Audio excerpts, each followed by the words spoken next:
Gardenia, happy Wednesday. Yeah, that's right. Another block of COVID. We got a lot of COVID news today. We've got a really fun grab bag, and we've got another new co-host in our co-host crew. Stephen McClure has put together something really cool for Adam versus the Man. So we have a new co-host every day of the week, at least a rotating cast of co-hosts.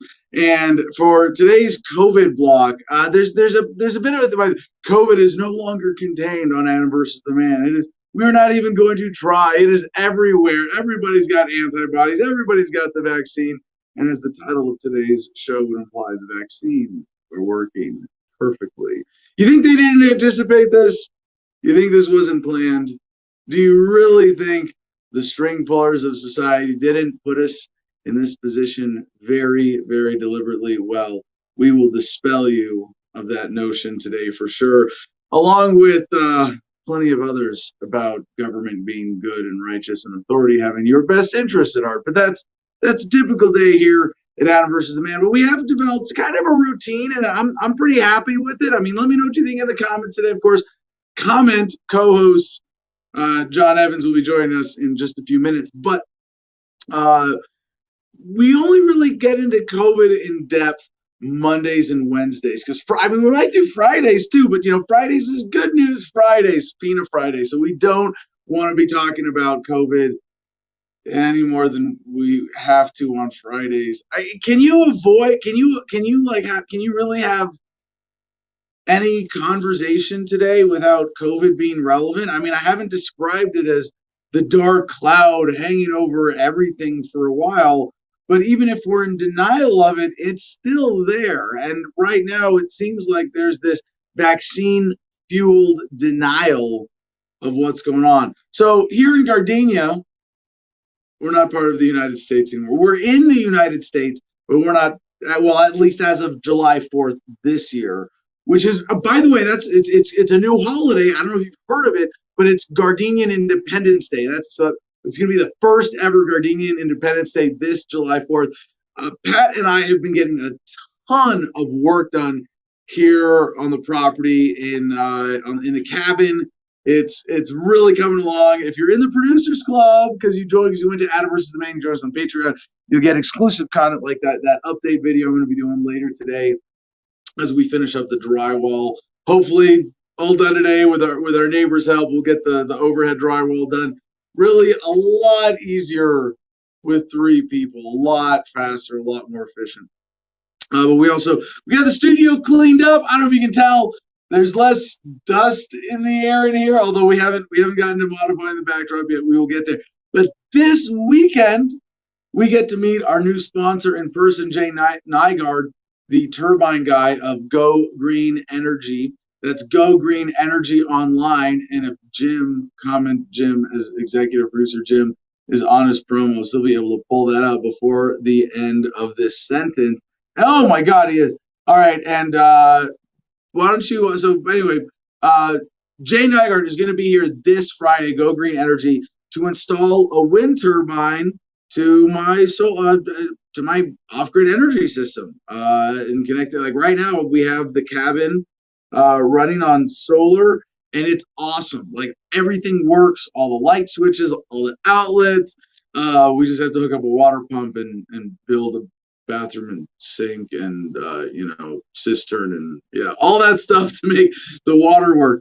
But other than that, everything is coming along wonderfully, and we're very excited about Homefront Battle Buddies having our first retreat here, April 30, May 2nd, bringing together the board of directors. It's a really, I'm thrilled with this event coming up. I don't know if our website is live yet, or if I should be even mentioning that at all, but it is in the works. We've got a team together working on the website, working on logistics for this retreat, and the website is, or will be, but we have parked homefrontbattlebuddies.com. Very psyched about that. Let's get executive producer comment, Jim. I gotta stop calling you that. Comment, Jim. I don't know why. It sounds so natural. Producer Jim, why don't you get on stage here and do the rest of our promos? What did I miss? Producer Jim. I'm no longer the commenter. It's like infamous. My name is ingrained, even though I'm a producer. Comment, producer Jim Freedom. In our hearts. It's all good. Yeah, so please join us at the public Telegram channel. You guys know what Telegram Messenger app is? It's a pretty cool app for private messages. I like Telegram because when I have like group messages, text messages with my family, and for some reason, people have a mix of Androids or iPhones. And in the text message group, the regular text message, if we try to send videos to each other, they come all messed up. They're pixelated, they're small, they don't share properly. In Telegram, you don't have that problem. You can share the videos in perfect quality and the pictures and stuff. So it's a Because good it's all digital. avenue It's for like the that. cell phone Right. companies fucked up and gave us data service, and we said, "Well, fuck you. We don't need your voice and text service anymore." No shit. I know we're not there entirely yet, but a Right. lot of people are, and that's really cool. There are a lot of people.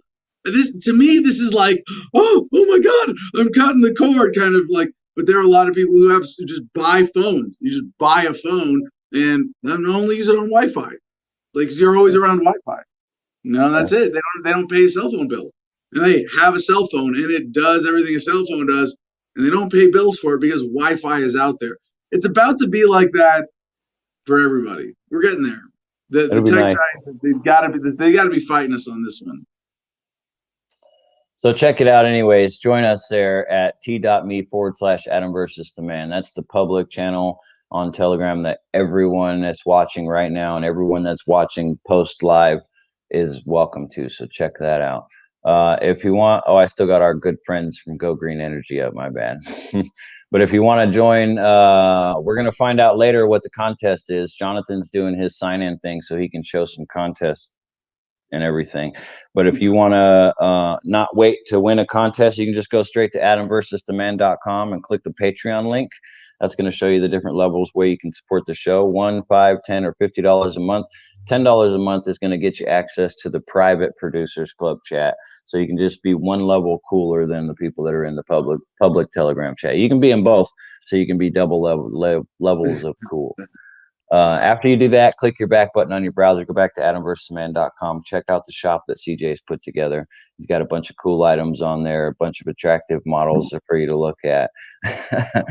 And you can search the items from the Freedom logo or the Adam versus Man Show logo. Bunch of good quality items here. Don't forget the load more button at the bottom of the screen because we got more than one page can load. Lots of items there to choose from. Definitely check it out. After you do that, go back to the main page of adamversusman.com and look for the Cigar Federation button right here. You click on that. It's going to take you to an awesome website that has a awesome selection of plenty of cigars to choose from, exotically flavored, whipped cream cigars, all kinds of cool stuff. You can use promo code Adam10 when ordering there to get 10% off of your entire order. So that's awesome. Definitely check that out and help us out that way. Lastly, if you're on Instagram, definitely check out at the Garden of Freedom. That's how you keep up with everything that's going on with Adam up there in Gardenia. He shares memes every once in a while, but mostly it's just pictures of stuff going around in Gardenia. And he also has this recruiting flyer, still recruiting for various different projects. Check that out. Get Absolutely. a hold of them. Get involved. Good time. There you All go. right. Oh, now I'm John's still trying to log in and get the code from CJ so he can display the comments, not just watch. all right. He was there, just didn't have the. Yeah, he was So there, but he by the wasn't way, logged in. yeah, cool thing about StreamYard, anybody who has the link to the studio, the virtual studio, can jump in and be backstage. But to be in the comments and get the comments up, you got to be logged in, and it is a little complicated, but um, should be ready. No, Yeah. Yeah, is he it's there? just I wish they did just a password thing, but they don't do a password thing. They do when you log in, it sends a code to an email, and then you have to wait for the person to get the email and get the code and send it to you. So Well, that's what's it kind of makes sense that they have that verified security system, because your passwords to every platform you're broadcasting on are in your uh like yeah. they're there in your StreamYard account. So like I'm okay with that. But isn't it going to your email, producer at thefreedomline.com? Uh Well, CJ set up that email. Mine's Jim at the Freedom Line. I haven't Well, gotten we into need, producer. yeah, we need to get him to hand that email over to you. One less thing for Yeah, our yeah, that would make CEO to sense. do with production is going to make it that much smoother. Uh, So, shall we well, just? he's backstage now, so we can All pull him up right, and check on comments real quick. let's do it. Comment, John. How you doing this morning, brother? Uh-oh. No. Yeah, Yeah, horrible get with Jim. audio. I don't Fix know what's going the on. audio. All right. Something's different. You're super fuzzy. I don't know what's going on. I don't know. You might have to. You sound like a weird Darth Vader. It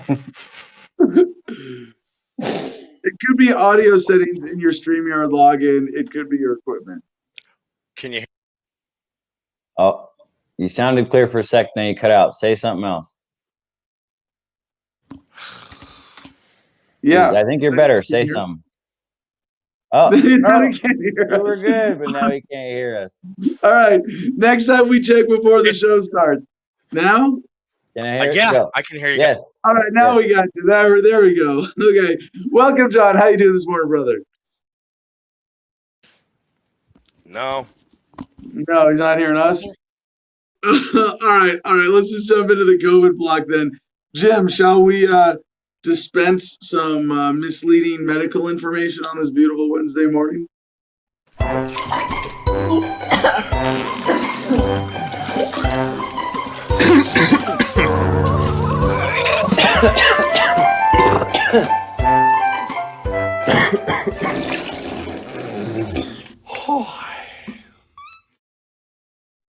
Today, we start our COVID block with a little civil disobedience with masks. Not that it's anything new. And this story is actually from over a week ago, but I couldn't resist sharing this when I saw it. From Law and Crime. I'm trying to school you people. Woman arrested twice in 1 week for refusing to wear a mask inside Texas businesses. Texas law enforcement arrested an Oregon woman twice in the span of 6 days for refusing to wear a mask inside a business that explicitly require customers to don face coverings. Several local news outlets reported. Terry Wright, 65, of Grants Pass, Oregon, was arrested in Texas City on Wednesday after she repeatedly rejected requests from employees to wear a mask inside an Office Depot store. 6 days prior to her arrest at the store, Wright was arrested for pulling a similar anti-mask stunt inside a Galveston bank. Oh, this is the Galveston story. Yeah, you remember her. Office Depot employees called local police after the maskless Wright allegedly refused to leave the store or put on a mask as required by store policy. Texas City Police body cam footage of the incident released Friday and posted online by KRIV TV shows the first responding officer to enter the Office Depot while Wright loudly reads an irrelevant federal non-discrimination civil rights statute that does not apply to mask mandates. Well, according to whom? Yeah. The officer interrupts her to tell her she has to leave or be arrested and jailed for trespassing. You can't, Wright says, showing the officer her phone. You want to read this? These are my federal rights. Grab your stuff. Let's go. The officer says, no, I'm not going. You're in violation of the law. The officer then grabs Wright. Wright refuses to put her hands behind her back. So this is one of the things that's interesting about this is that if it was a government building, you should be able to, and I'm wondering, well, yeah, I go to a government building like 3 times a week and never wear a mask. But it's the post office in Ashford, and none of the employees wear masks because we're all cool like that. But the occasional customer comes in. We do have a bit of an elderly community here in this rural area. And there's some people who are concerned for their own health who do wear masks when around other people. And as an individual, while I might disagree with the reason or significance or whether or not that's worthwhile, certainly respect the individual's right to choose that. Now, here's where it gets tricky, and why the reason this story is important is because if it's a government building, they have to say, well, if you have a medical exemption, we're not allowed to ask, and we have to let you have access to government services in accordance with the law. And I kind of want to go test this myself. Maybe go to a courthouse or a police station and see what they say, because they are beholden to law and government policy. The thing is, an Office Depot in Texas is not. And I know this is a long way. Why is this important? Because governments have to say, well, if you have a medical exemption, we have to recognize that. And we can prevent you from coming in the building or being around other people, or if it's a medically sensitive area, we can require you there and say that in this setting, it's essential to wear a mask. We can say, well, you don't have to appear in court in person. We'll allow you to appear remotely because you have a medical exemption. We will accommodate you, right?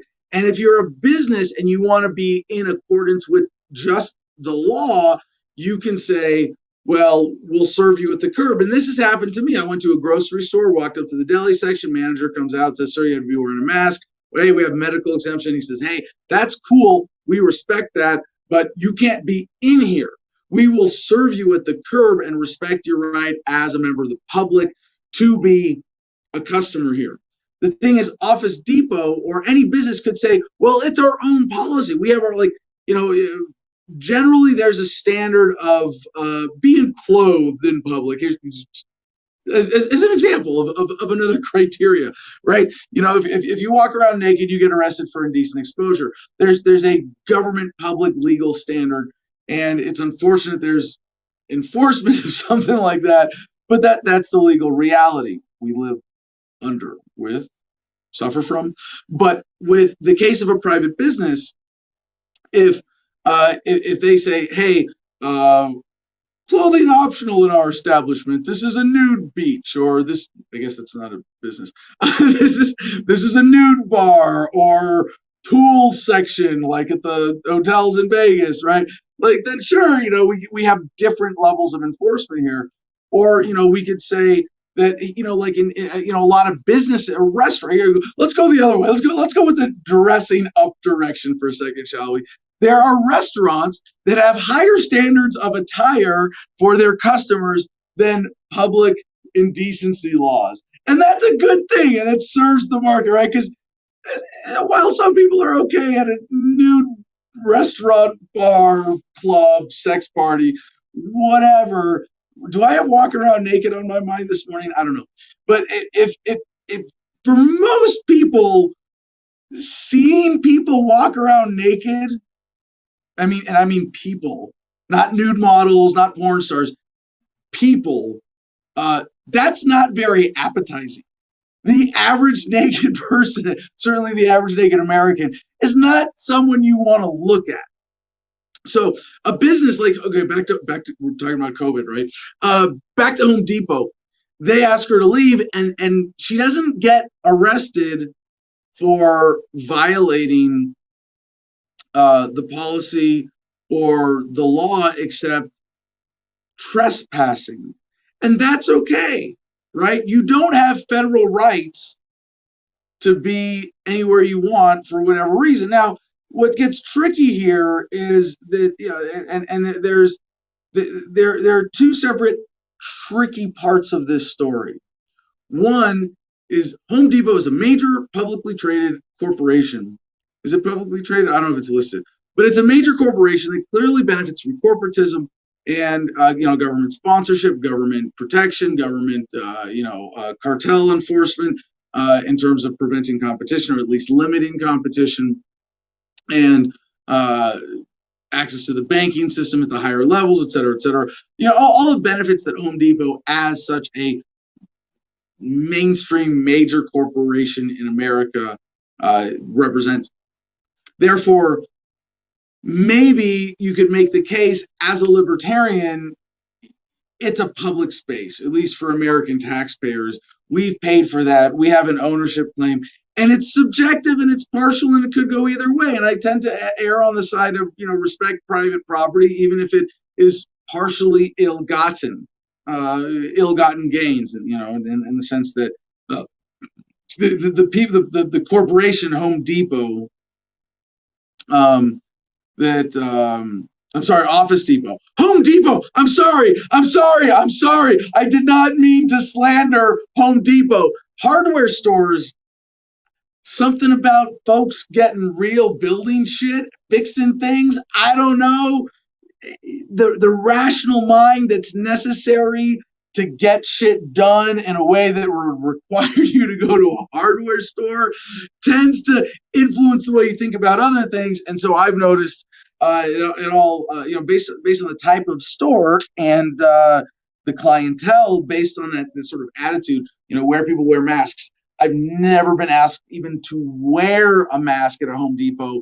They have signs out front. I go to Home Depot, every week or two, depending on project. Like being in the middle of this cabin project, I'm at Home Depot at least once a week, and great company, great system. There's plenty of things to complain about. Corporate big box, construction, hardware type stores. But I've never had a bad experience with Home Depot, and all the people there have been really great, even around the mask thing.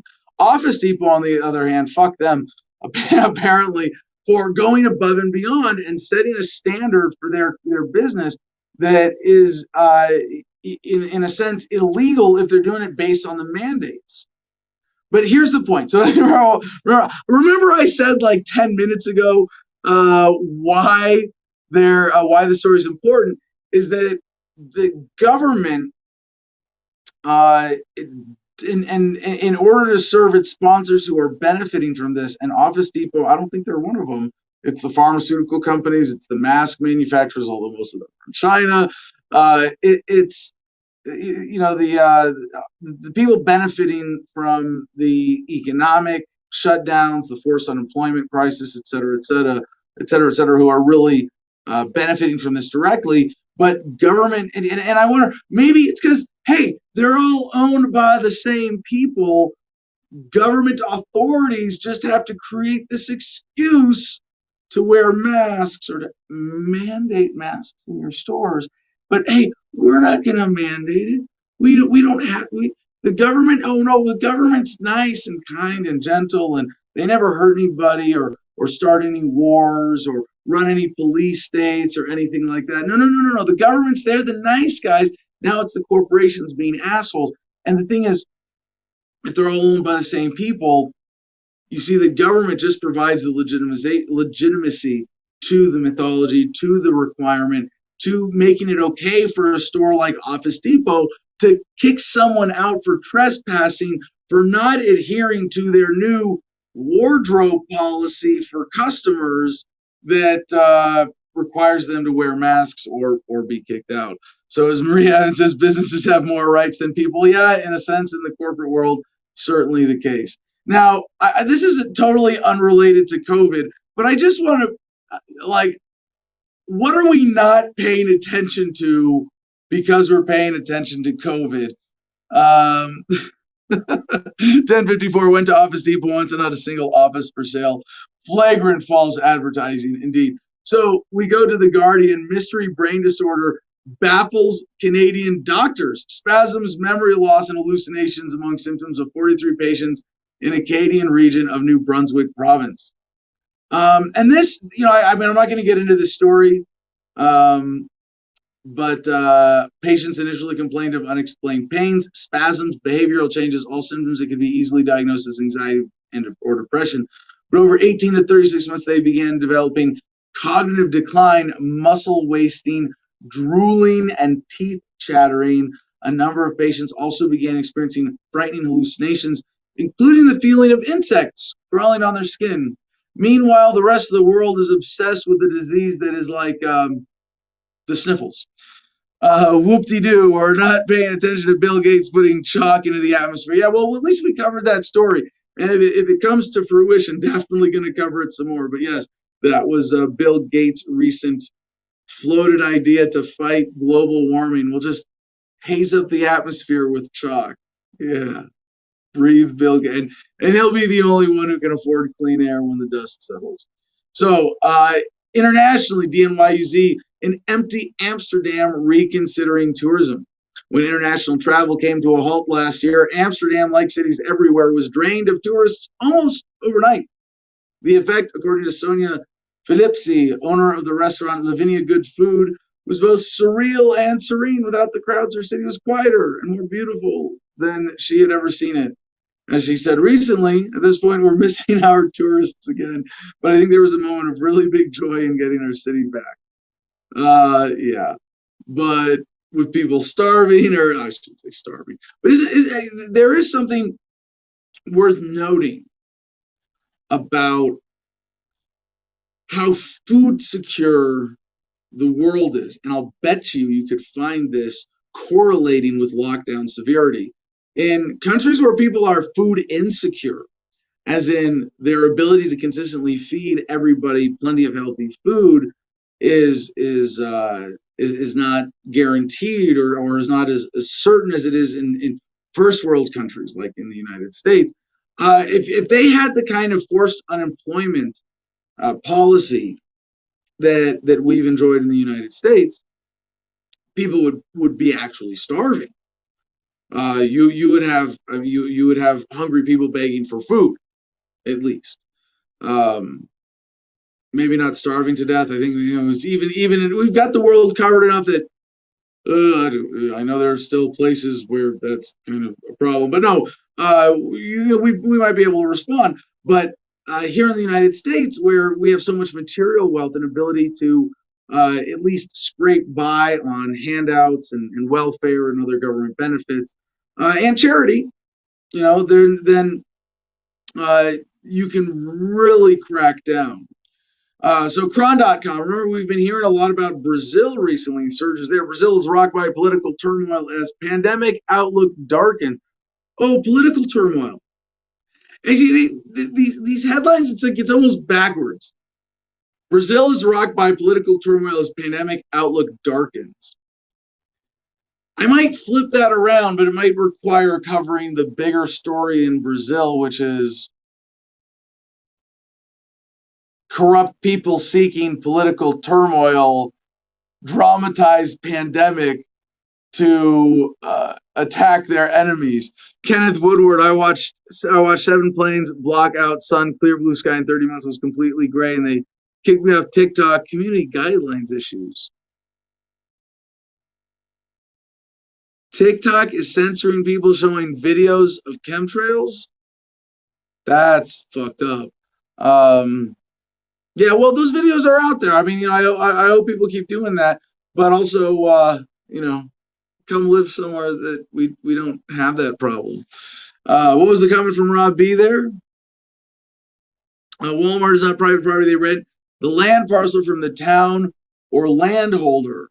That's interesting. Is that true with every single Walmart location? They don't own any of their properties, but if it's a landholder, either way, it doesn't matter, because if it's the landholder can set the policy, and the government should have no say. Well, if Google says it, then it's true, right? Thanks, Rob. But if you lease land from someone else and your lease terms, and I assume if you're Walmart, you have to at some level reserve the right to refuse service to anyone, or at least by policy, like you get to set that policy. It's not, well, you don't own it. You own the business, and you own the usage right to that property at that time, and that's enough for you to say you can kick people out. Anyway, back to Brazil. Washington Post, Rio de Janeiro. 6 cabinet members are out. The military's top leaders are also gone. And it's only Tuesday. First came the Monday morning exit of Brazil's foreign minister, a right-wing ideologue blamed for failing to secure enough coronavirus vaccines. Then the defense minister was gone. Then the justice minister was replaced. Tuesday morning brought still more tumult. The departures, more tumult. Someone didn't read this out loud first. The departures of the Navy, Army, and Air Force chiefs. The exits have sent political shockwaves across Latin America's largest country, precipitating the most politically uncertain moment of President Jair Bolsonaro's 2-year-plus tenure.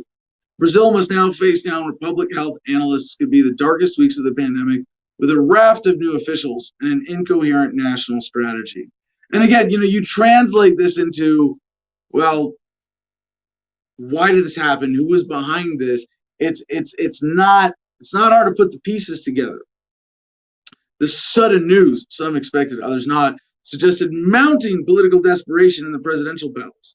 health systems have collapsed. Some 2,600 people are dying of the coronavirus every day.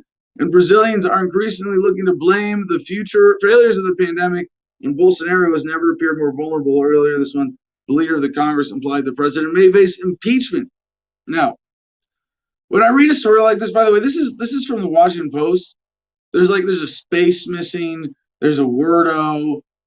There's some grammatical errors, and I wonder, like, because I'm a news junkie. I read a lot of news every day, even when I'm not doing the show, and I don't know if it's me or it's this is probably me that I've perceived an increase in typos in mainstream news stories, like the kind of stuff we cover here. And it seems like there's been an increase in the last year. Maybe it's just in the kinds of stories that we're covering for Adam versus the Man, or for the political stuff. It's when I don't see it in the good news. I don't see it in the science stories. But maybe it's here. It's my own bias. Is this subtle that when I'm reading a news story from a mainstream media source where I doubt the narrative, I'm more likely to pick up on typos and wordos and grammatical errors, right? And if that's the case, Rob B, a landholder cannot violate rights. All these stores buy licenses.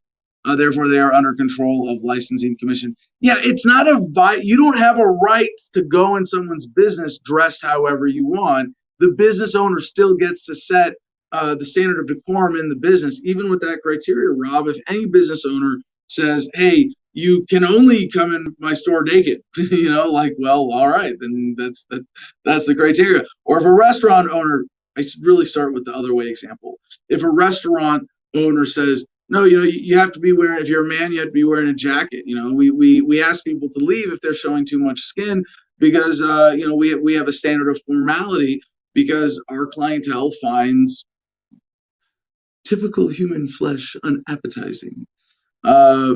Rights apply to all, even those I despise. Right, but you don't have so the business owners have rights, sadly. In that sense, they do own that space. You don't have a right to go into someone else's space. John Smith, no shirt, no shoes, no mask, no service. Oh my God, that's got to be the comment of the day. That is, that's kind of the new normal. That's what we're getting to. No shirt, no shoes, no mask, no service. That's it. It's just gonna get rolled in like with the flu vaccine. The thing is, no shirt, no shoes. I go flip flops and tank tops. Tank tops a shirt, but flip flops are not shoes. I love you require shoes in your establishment. But no mask, no service. It's like you're gonna get your flu shot, you're gonna get your COVID shot, and man, this is it. The Guardian, you will see in the rest of this blog related stories to make these points. About half of people in UK now have antibodies against coronavirus, according to the Guardian. Study by Office for National Statistics based on data from blood test results. Half of people in the UK now have antibodies against coronavirus, either through infection or vaccination. Tests conducted by the Office for National Statistics show. According to the most recent coronavirus infection survey, an estimated 54.7% of the population in England would have tested positive for antibodies to coronavirus from a blood sample in the week ending 14 March 2021. Yep. It's out there. But that's including the vaccinated people. Celebrating conservatism, always with good comments. According to the CDC, although a terrible name, according to the CDC VAERS report, there are currently 44,856 U.S. COVID vaccine injuries, deaths, and adverse reactions 45 to 60 days behind. What? Wow, that's the VAERS is the VAER. The self-reporting system, right, which is hugely underreported. Yeah, we're going to come back to that. But Florida, they're using the confusion with the numbers. The point here is about the confusion because we know that they have deliberately misrepresented this thing as worse than it is, in many ways inflating the numbers. But now they've done so in such a way that it's like, it's just confusing. We don't know, which allows them to come back and pull shit like this. Florida COVID numbers face new scrutiny. New research published earlier this month in the American Journal of Public Health argues that Florida is undercounting the number of people who died from COVID-19 by thousands of cases, casting new doubt on claims that Governor Ron DeSantis navigated the coronavirus pandemic successfully. Now, that sentence, even that part itself, it's sort of like, how's Donald Trump managing the economy? Is it the government's job to manage the economy? Really? You want to give the president credit for that? I mean, I really, and when you measure like economic health under one politician or another, it's really which one is doing the least damage, or as a leech, which one is drawing just the right amount of blood to not affect the overall health. Hey, Patrick Lewis from across Gardenia, long-term effects are going to be the surprise. Perhaps we'll see, but long-term effects of the crackdown, of the lockdowns, the shutdowns, the mask mandates. We've covered a lot of the suicide increases, mental health problems, other chronic health issues that have caused a lot more death as a result of this. And you are going to see eventually longitudinal studies that show people of different ages as groups over time being affected by this in the long term. John Smith, speak for yourself. I like saggy old milkers. All right. Well, to each their own. I guess then you're going to be offended by perky milkers. Rob B, shoes are for protecting your feet from punctures, not health, and nobody wants to look at fat man tits or old saggy milkers. Okay, I see where this conversation was going. By the way, about the shoes thing, I love going barefoot, especially at the gym. And Anytime Fitness has been cool with that. I mean, usually there isn't, when I go, there isn't even staff there. But the gym is like one of the safest places to walk around barefoot. And so I walk around barefoot in the gym, and I love it. I'm like more grounded, my posture's better connected. And the rest of the time, I try to wear flip flops, or if I have to for work, work boots, right? Healthy disrespect for authority. Love that name. I'm still waiting to see if anyone that's had the shot can get pregnant. Yeah, or make a woman pregnant, right? There is that, and that would be very creepy. If we see a Eugen troll, back boobs are sexy. No, really not. All right, moving on. So the handling of the pandemic, that someone as a governor by their policies can determine the flow of a virus in human society. And one of the things that we've covered multiple times are stories with the theme of the virus doesn't care about your lockdowns. The virus doesn't care about your policies. And their vax orgies. We covered that last week, Pat. All right. But the state of Florida could be on a cusp of a new coronavirus surge. So how do they do this? How do the researchers come to the conclusion that the impact of the pandemic is significantly greater than the official COVID-19 data suggests? They came to that conclusion by comparing the number of estimated deaths for a 6-month period in 2020 from March to September to the actual number of deaths that occurred, a figure known as excess deaths because they exceed the estimate. And this is something that I was pointing out from the very beginning. This would be one way that you could measure the significance of COVID, but also what kinds of deaths come down and what go up.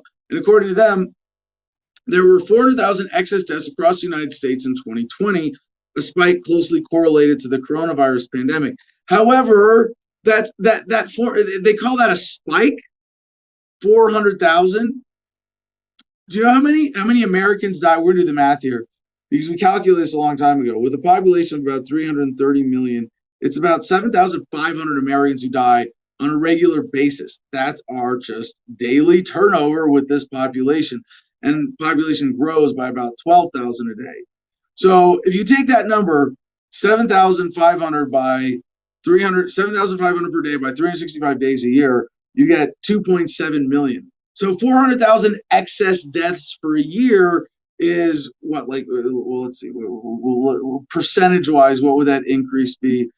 We take that number, no, back. Oh, anyway, so somewhere between 10-20%, right? And that sounds pretty significant. But and if that's true, and it's all those extra deaths, that could be a lot. But how much did the population grow during that time? Is this being accounted for, or is that being, is it being falsely accounted for in this study? But more importantly, are you forgetting the fact that a lot of those excess deaths are, as we've covered on this show, extra suicides resulting from the stress of the coronavirus pandemic, from the economic despair, from the emotional distress, from the lack of access to healthcare, to community, to exercise, to all of these things that humanity has been denied during this time. No shit that's going to cause excess deaths, let alone that you've scared terminally ill people from seeking treatment. You've kept people from getting routine medical care, made sure that was postponed. Well, it's not routine if you postpone it and then it becomes an urgent situation. And Anders just wants his name on the air for $2. Maybe followed up with a more substantial comment we'll get on screen. But thank you for the super chat, $2, kicking the money flow off for the day. Axios.com with this next fear-mongering headline: coronavirus cases are rising all over the world. So just, you think about this from the perspective of the conspirators. Oh my God, David says, I'm waiting for animal trials. Are you ahead of me on the stack of news? Are you at t.me/Adam versus the man, getting our notes every morning before the show starts? Okay, coronavirus cases are rising all over the world. When you think about this from the perspective of the conspirators, they go, "Hey, we're gonna do Italy. We're gonna do China. We're gonna do Italy. We're gonna do a few other countries, but we're gonna make sure this goes to America because that's where we really want to squeeze the wealth out of." If you think of what is the purpose of government, to make the super rich richer at the expense of the rest of us, then where are they going to squeeze that wealth from the people? They're not going to go to some shithole country full of food insecure people and harass them about masks. No, they come here to the wealthy, the seat of the empire. Yeshua, interestingly enough, we have used RNA to modify plants for a good while. A side effect that is assumed to be by design is they don't reproduce. Now you need their seed. Yeah. All right, now we go to sfgate.com's Washington Post opinion. Which world leader has the worst pandemic record? The competition is fierce. Wrong perspective, at least we're getting the competition in government there.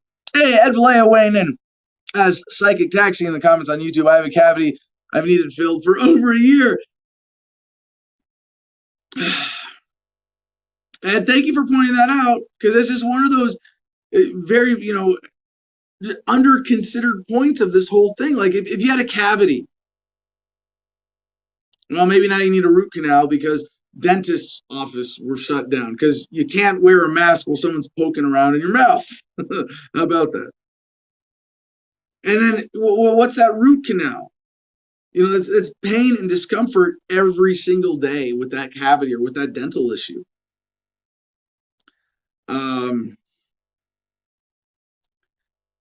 For a lot of people, and people are pretty shy about sharing some of their dental hygiene challenges. But for a lot of people, going to the dentist is the difference between being able to eat comfortably or not.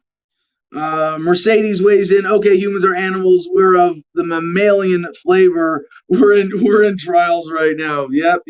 Well, the trials are not working, at least with the public. According to ABC News, we have this headline: over 100 fully vaccinated people contract COVID-19 in Washington state, officials say. Officials said the so-called breakthrough cases are expected with any vaccine. Oh yeah, they're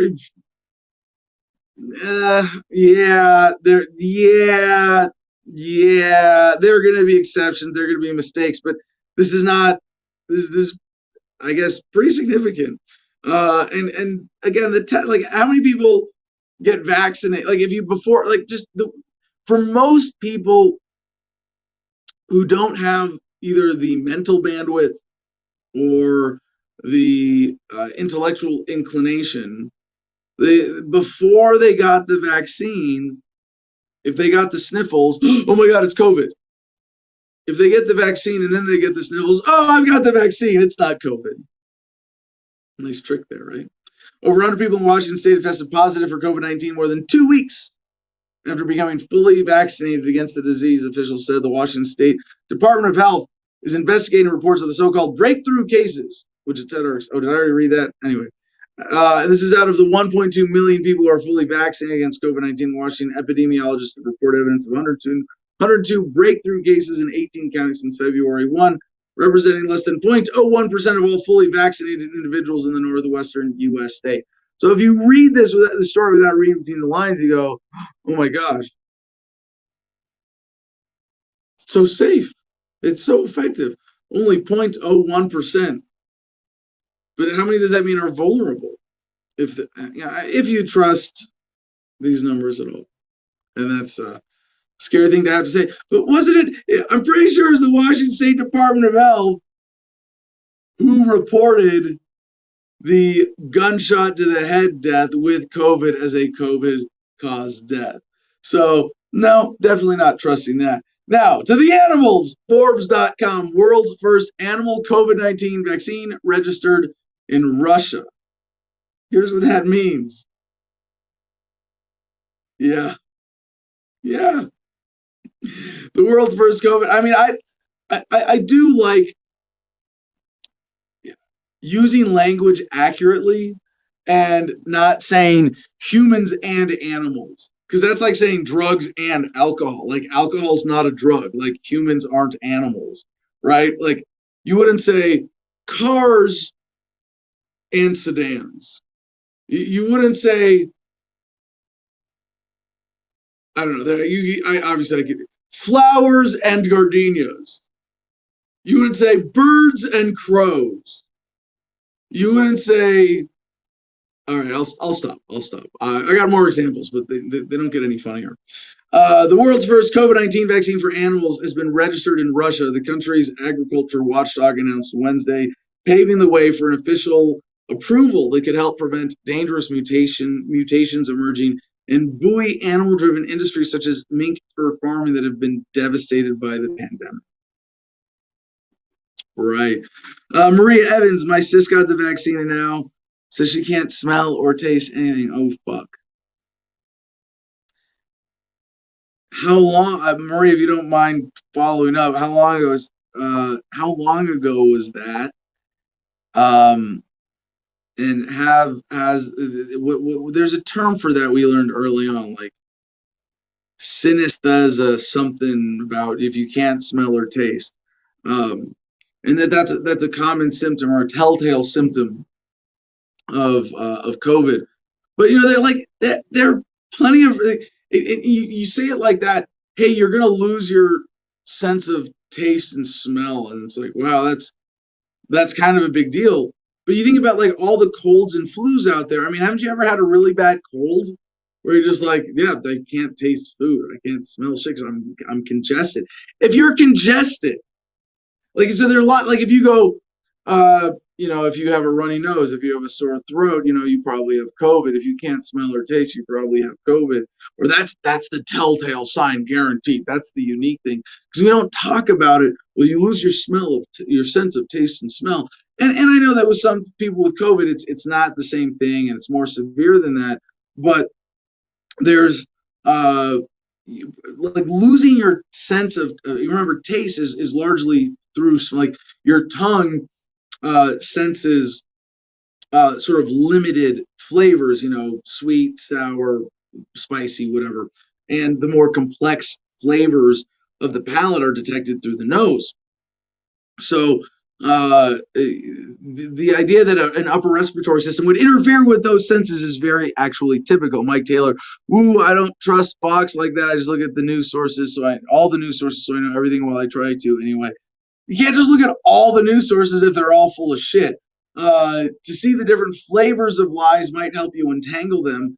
But I hope that what we're showing you on Adam versus the Man is that we can cover a wide range of news and try to give you a sense of what's going on in the whole world, and not get into any one particular headline too much, because any one of these I could look at a dozen different sources for, but I'd rather get more of the story than get one part of the story right. If you're reading the same stories from multiple news sources, unless you have a really good reason to, at some point, pretty quickly, you're going to hit some diminishing returns. So, to the animals, Konstantin Savinkov, deputy head of Russia's agriculture watchdog, said the Carnavac Co vaccine had been registered following months of tests in a variety of different animals, including dogs, cats, minks, and foxes.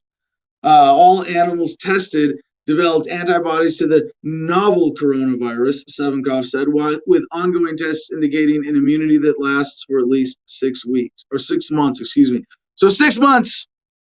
Did they start these tests 6 months ago on animals? And if they're saying, oh, well, this is important, and then you have an immunity that lasts for at least 6 months, don't worry. After 6 months, we'll sell you another overpriced shot that you don't need. And Jim's got the picture of the dog with the human holding a syringe in front of it, like he's offering the shot to the dog.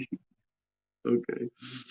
Savinkov said mass production of the vaccine could begin as early as April, adding the companies from countries including U.S., Canada, Singapore, and Poland had expressed an interest in the shot, while some animals, including mink, dogs, cats, grills, and tigers, are known to have been infected with COVID-19. Animals are not believed to play a significant role in the diseases spread among humans, and the risk from them is low, although the CDC says more studies will be needed to properly understand if and how different animals are affected. Yeah, why not? Why not extend the medical tyranny to animals? WIRC.com, Goochland County man suffers rare severe reaction to COVID-19 vaccine. Warning, the following article and video contains graphic images. A Goochland County, that's Virginia, man suffered a severe reaction after getting his COVID-19 vaccine, and VCU doctors believe it was a direct result of the shot. Richard Terrell got the one-dose Johnson & Johnson vaccine earlier this month. He suffered a severe rash that spread over his entire body and turned his skin red. The 74-year-old was admitted to the hospital and spent 5 days at VCU Medical Center. Terrell was released from the hospital and is now sharing his vaccination stories. He recovers from the comfort of his Goochland home. He tells 8 News that he's still very weak and that it will take some time for him to fully recover, but he's thankful to have received his dose. Imagine that. They've got this poor bastard so propagandized. They gave him a shot that did that. I mean, don't look at the pictures. They're gross. It's horrific. And he's great. No. That's enough. Let me see more. Let me see red skin, peeling skin, nasty rashes all over his body. Yeah, good Lord. Holy shit. Healthcare workers explain second. Oh, sorry.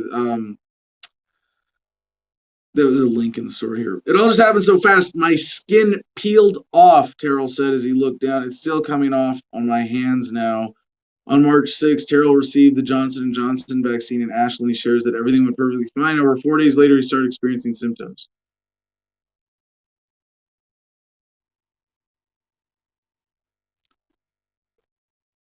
Yeah, everything was going fine until, oh my God, really? I began to feel a little discomfort in my armpit, and then a few days later, I began to get an itchy rash, and then after that, I began to swell, and my skin turned red.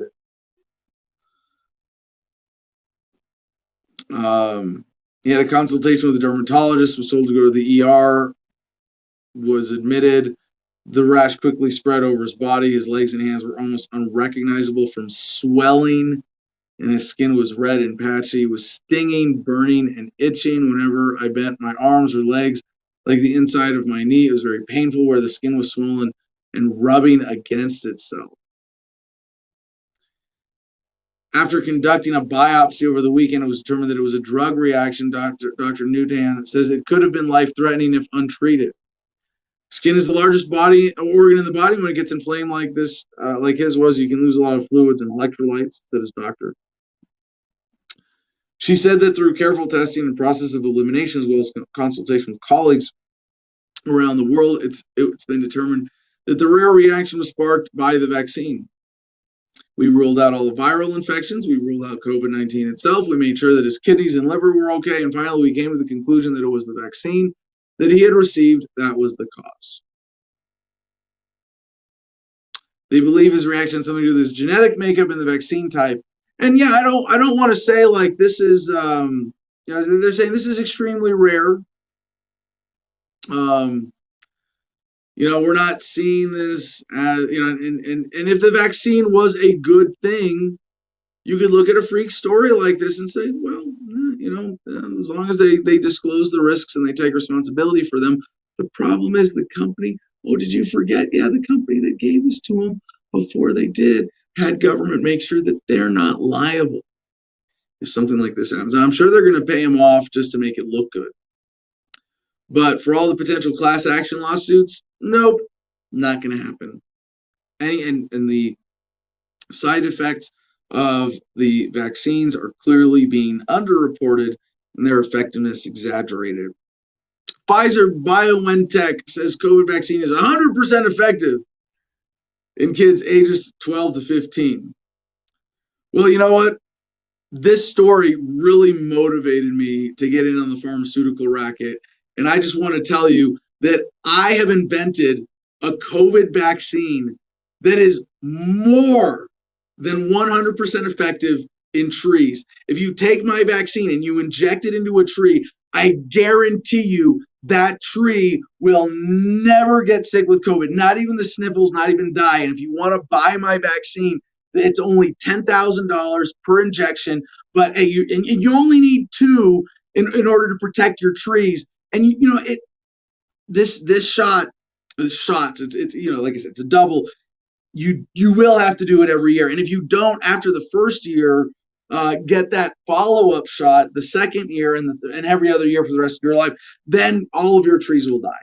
So just make sure you get on the new vaccine. 100% effective in kids ages 12 to 15. You mean the people who effectively weren't getting this virus in the first place? Yeah. Right.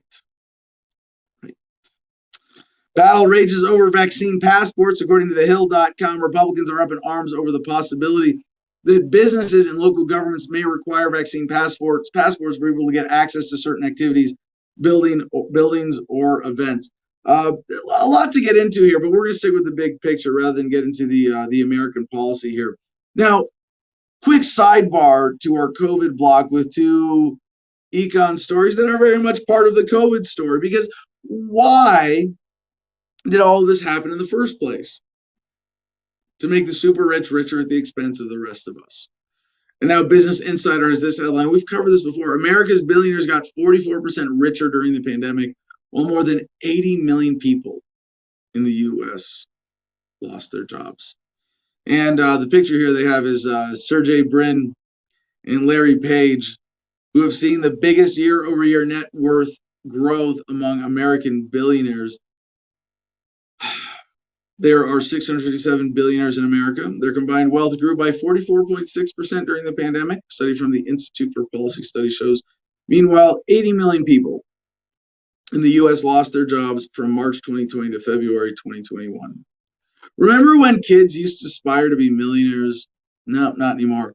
Now we go to grow.acorns.com. Fun little side story again.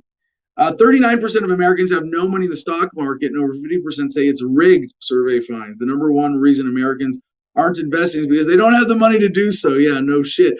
But what's really crazy, again, this headline, I would flip it around.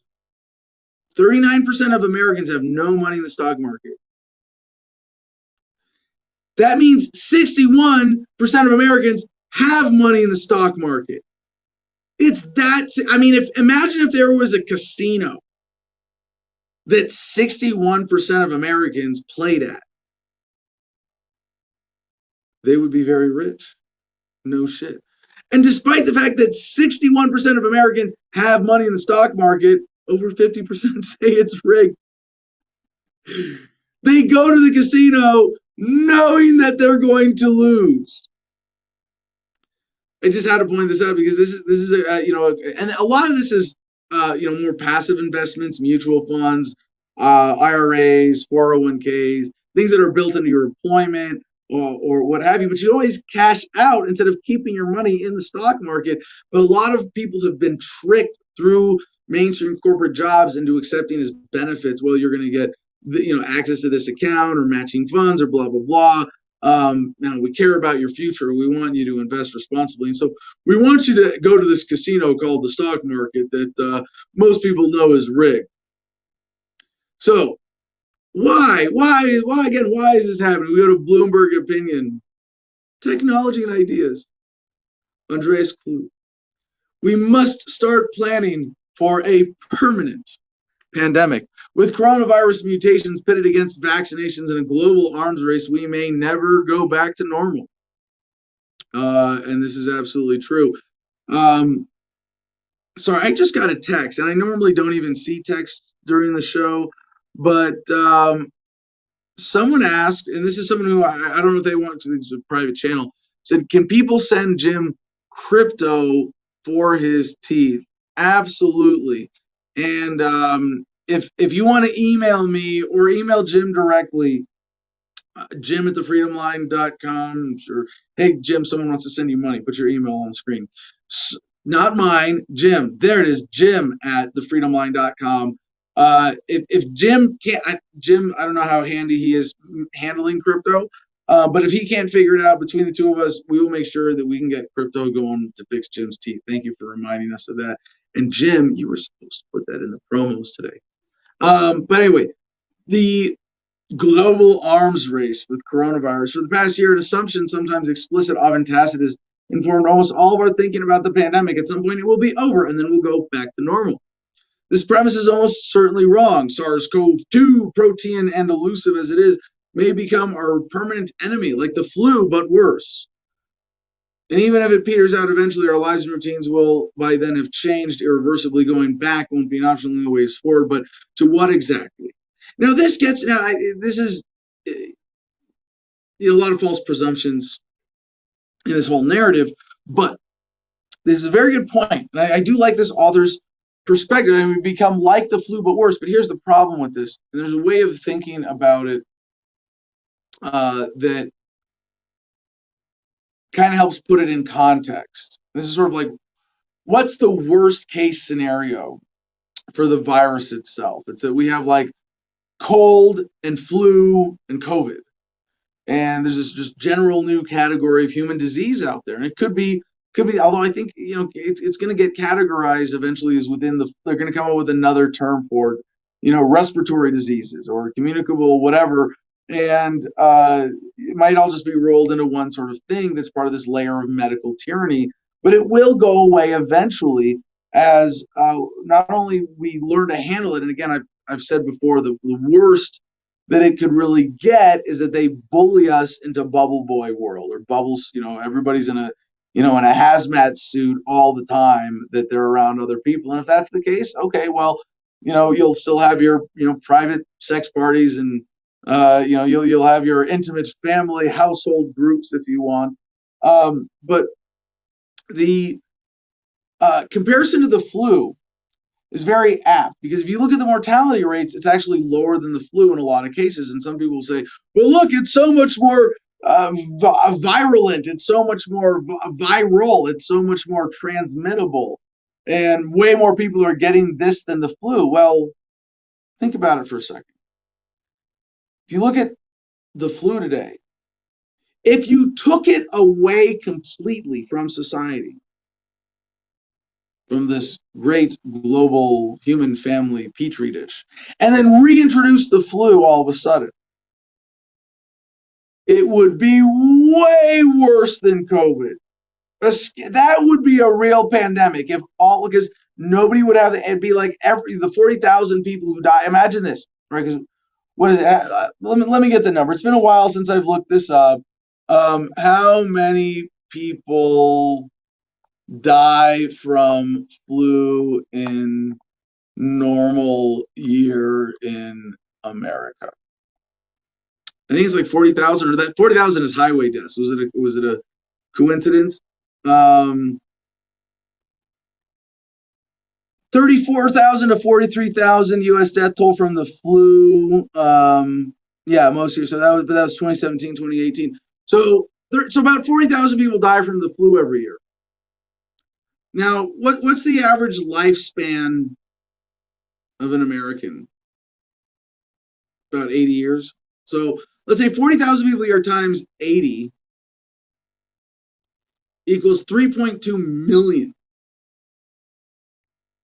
That's how many people we could expect to die. And I know this is rough. There are probably some other ways that you might tweak these numbers.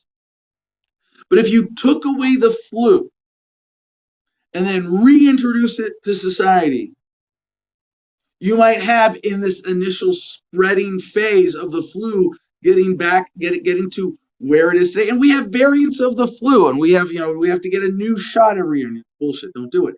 And do your research. But the flu vaccine, this last year's or year before, was only 10% effective.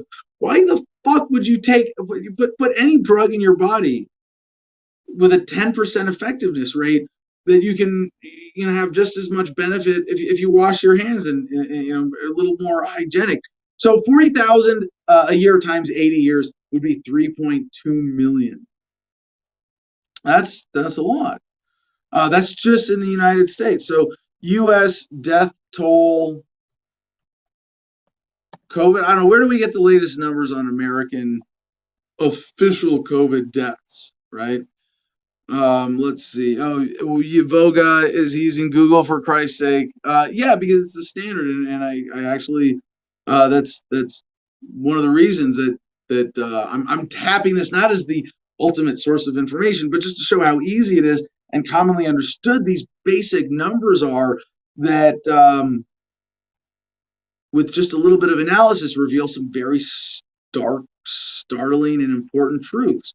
So COVID, according to the data, 550,000 dead in the U.S. Now remember, we broke this down looking at the CDC's numbers when that was 200,000, and they admitted that only 6% of those deaths were really COVID-only caused deaths.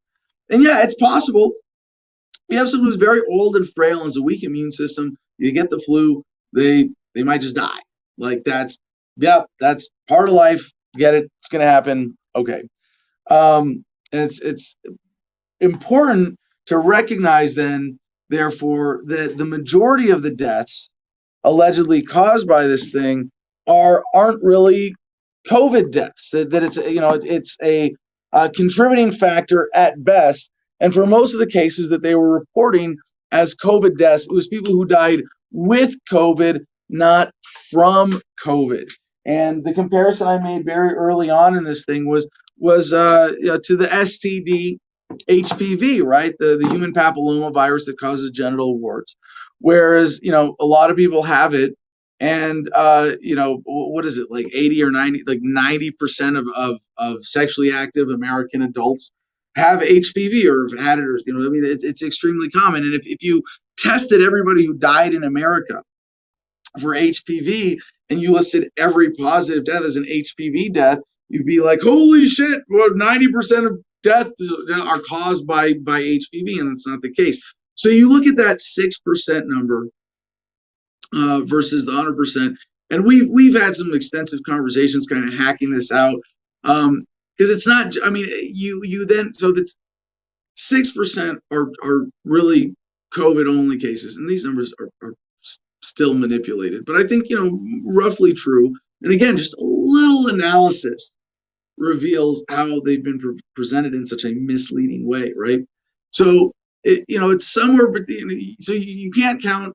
You can't say, oh, it's 6%, because a lot of those other 94% are deaths with supposedly COVID as a significant contributor, even possibly the primary cause of death, but not the only one. But definitely less than 50% from what we've seen. So if you take that 550,000 down to 225,000, and then you let this thing play out for another year, and then say maybe we're done with the special deaths, and it gets up to 320,000. Well, that would be a tenth of the death toll from the flu, which we just calculated would be 3.2 million if you took it out of society and reintroduced it. So and I don't mean to, but that's sort of like the worst case scenario. It's like, hey, there's a new disease out there, and it's like the flu, and you have to think about this. Something you got to know about being a human being on Earth is that the COVID is out there, and it's like the flu, but about a tenth as deadly. I mean, most people think of I got the flu. Sucks. You're laid up for a couple days. COVID, typically you get COVID, either you don't notice it at all or you get the sniffles. Okay, so next to back to where we're going with this new normal. The Associated Press. World leaders call for pandemic treaty, but short on details. Oh, yes. Why not make the medical tyranny global? More than 20 heads of government and global agencies called in a commentary published Tuesday for an international treaty for pandemic preparedness that they say will protect future generations in the wake of COVID-19. But there were few details to explain how such an agreement might actually compel countries to act more cooperatively. Okay. And that's our COVID blog for today. I hope you enjoyed our misleading medical advice that will surely get us censored off of YouTube again.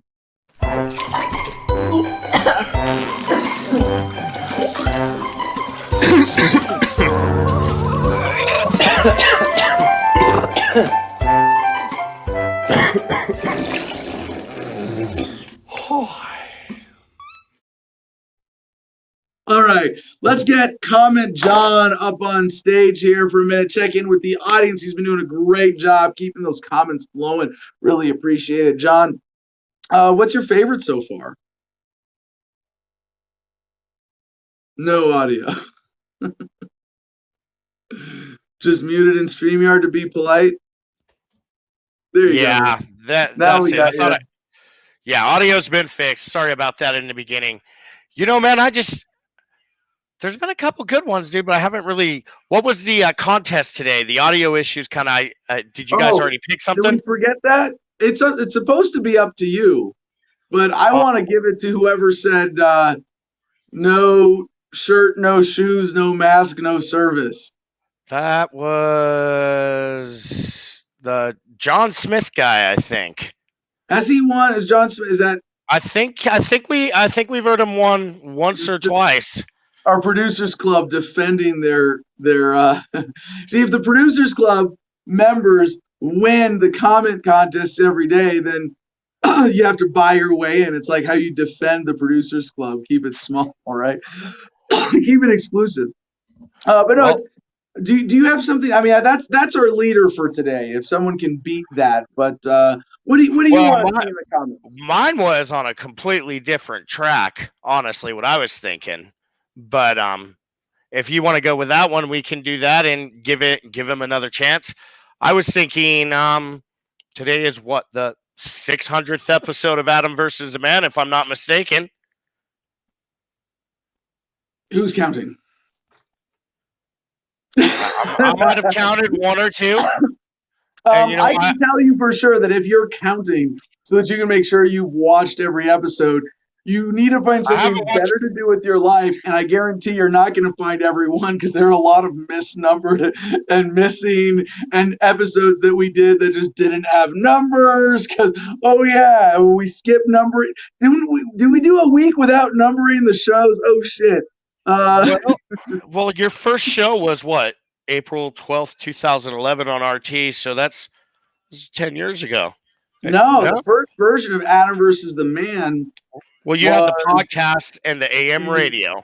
No, it was AM radio mid 2010 on AM 1550 KIV, more positive talk radio Albuquerque. What's 10 fucking years about, man? That's a long time to be fighting. Well, I feel like I like to think of myself as a full-time activist from when I joined Iraq Veterans Against the War, which was early 2007. And I consider like the anniversary of my full-time activism when we did Operation First Casualty, the mock combat patrol around Washington, D.C. And that was March 19, 2007 to mark the 4th anniversary of the invasion of Iraq. And it's crazy to see that we sort of won the debate and yet it has gone on so long and turned into another, shithole country because of American imperialist proxy bullshit. And now the place where the CIA has their gardens of ISIS. That fair Poppy analogy, pills. like that wording. But yeah, since 2007. Well, 14 years. yeah, it's a long fight, anyways. I didn't celebrate this year. I should have mentioned it. We crossed that 14. See, like, to me, that's more important than 600 podcast episodes. But it was kind of because I was an activist before that. I was an activist, in my own way in high school, just a little bit, not significantly, but in college, college libertarians. I was president briefly at the Claremont colleges. But there was something about that I consider my birthday as a full-time activist, where I've built my life around living consciously and making fighting the injustices of the world my primary motivator, my driving factor, my recognizing that is my higher calling and what I want to build my life around. And there's a community, I think, of sort of super activists. It's a small group, you might say, because I want to be very inclusive with the term activist. But people who could say they've met that criteria, where they have dedicated the primary purpose of their life to their activism, and I've seen a lot of people come and go who did it the wrong way, and so I want to offer the old man, older brother kind of advice here. When people say, "What should I do?" I say, "What's the most enjoyable and sustainable thing for you?" A lot of people burn out. A lot of people go from zero to full-time activism, and it's just not sustainable for them. And I hate to see, activist burnout. But then there are those of us who have made it not something we're doing right now, but a lifestyle. And one of the most important ways to do that is with emotional freedom. A lot of the people who burn out are the ones who are driven by anger or by fear or by some sense of revenge or urgency or wanting to fight an injustice, as opposed to love away the negative human inclinations that lead us to commit injustices. So, with that waxing poetic out of the way, did we get a follow-up comment from Maria on her sister's taste and smell after getting the vaccine? Because that was actually the first that I had heard I at didn't all. catch anything on it. I saw a couple things, and some people said they felt. Can you hear me, Adam? Yeah. Yeah. Oh, I saw a couple things. They asked her. A couple of people showed some empathy, some little bit of sympathy for her, but I didn't know. I don't know what she said about that. Isn't she right there? Like, Yeah, she is right there. Maria is your behind sister. What's up with our Helia? Oh yeah, that's her. Oh shit. You know what? She doesn't even care about her sister right now, Adam. You know what? And that's what we love about you. 600 episodes might not be big shit to you, but you've been standing longer than most of us have had the courage to. oh my God! Oh, what a wonderful surprise in the middle of the show. We get a Sorry. happy 600 episode cake. Oh my God, that's incredible! Thank you so much. It's beautiful. That's beautiful. I welcome, man. appreciate that. No, it is worth celebrating, and thank you for at least. I think I've already made my acceptance of the cake speech with that. Talk about activism, longevity, but I enjoy it. I think that's the most important thing, to have fun. And I've noticed too that I've gone through times where I've been compelled because I've lost that, or I've lost my motivation, but I've built my life around that momentum. And I can tell when I'm not, attracting other people, when I'm not, motivating or inspiring. I mean, my goal is not to attract other people, but to attract other people to the message, to the production, to the cause, to their own higher calling. And when we live in that and project that energy, of being in line with your purpose. It's really beautiful. So thank you guys, and thank you for appreciating that. That's really cool. But yeah, man, it goes back. I think we did start. We started the numbering with the first Adam versus the Man with the radio show. So if anything, it's sort of like my arrest record. Who's really counting? That's a number that we should be counting. Like I really should like go back. This would be like a fun exercise for me to go back through my Google Calendar, like week by week. Where was I? Did I get arrested that week? And actually count. And even then, I'm sure I'd miss a lot. But yeah, 600 episodes at least. Let's hope it's not that many times arrested. That'd be a pretty big. No. We're probably for most people who have 600 podcast episodes under their belt, they would say their arrests are 100-to-1 ratio. For me, it's better than 10-to-1. Definitely over 60 arrests. But I do want to hear if you want to if Maria can get in touch with her sister, if someone wants to look into this, because the first I've heard of someone getting the vaccine losing their sense of taste and smell. What happened, Maria, with Arhelius? She got the vaccine a week ago. She signed up with the El Paso Health Authority to get the vaccine. She got it a week ago, and she never tested positive for COVID up until then. No, she never tested positive for the antibodies after the vaccine, right? I would imagine. Well, she got the vaccine 7 to 10 days ago, and she hasn't been able to smell or taste since. Ooh. Well, that's not long enough that I would be too worried about it. Let's hope it comes back for her, that this isn't a lingering symptom of the vaccine.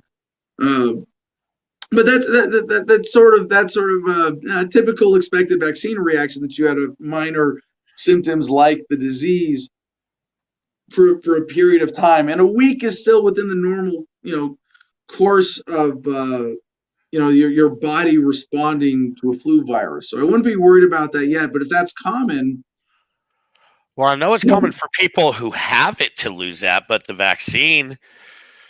Yeah, I don't really pay too much attention to her sister, to be honest. So that was the first I heard about her too.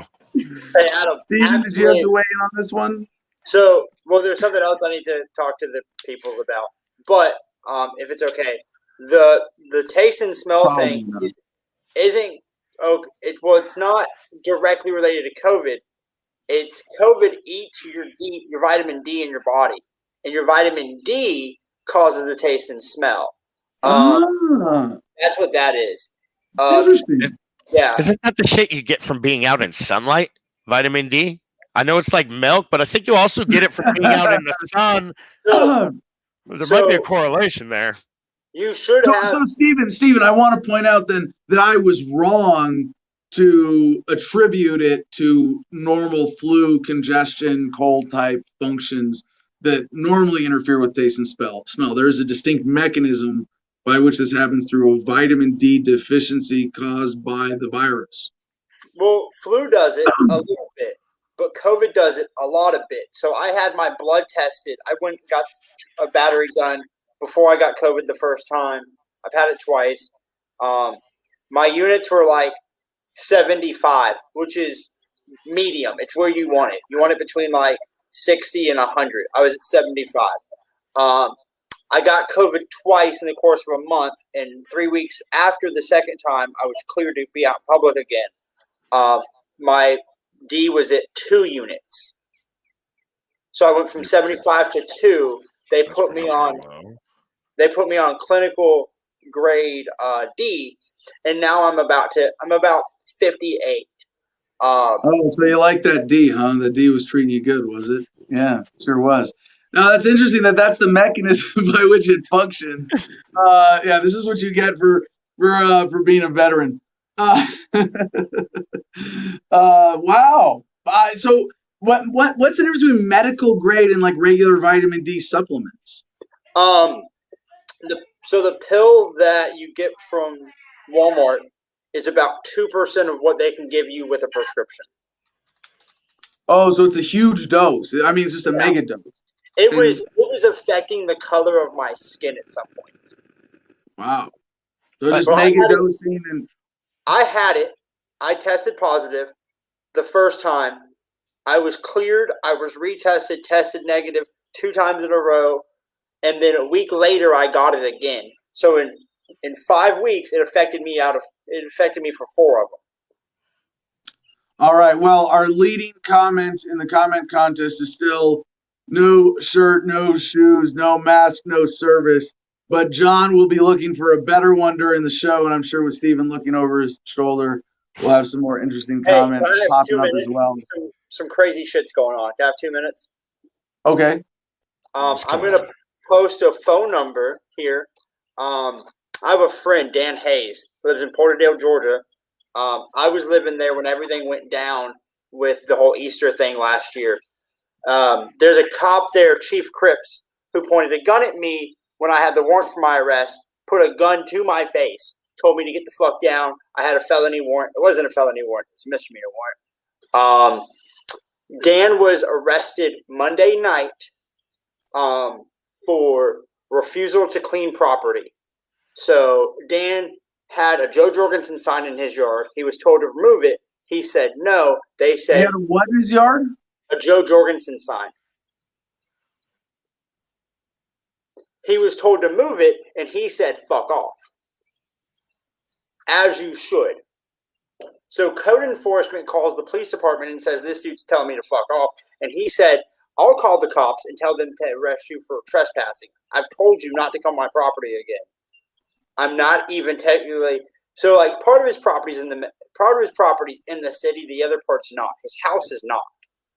Police officer comes in and says, move the fucking sign. So Dan does what Dan does best, and he picks the sign up and he moves it 1 inch. And they said, sir, stop being ridiculous. And he said, sir, stop trespassing. He went into his house, and I don't know. So Chief Cripps is a violent criminal.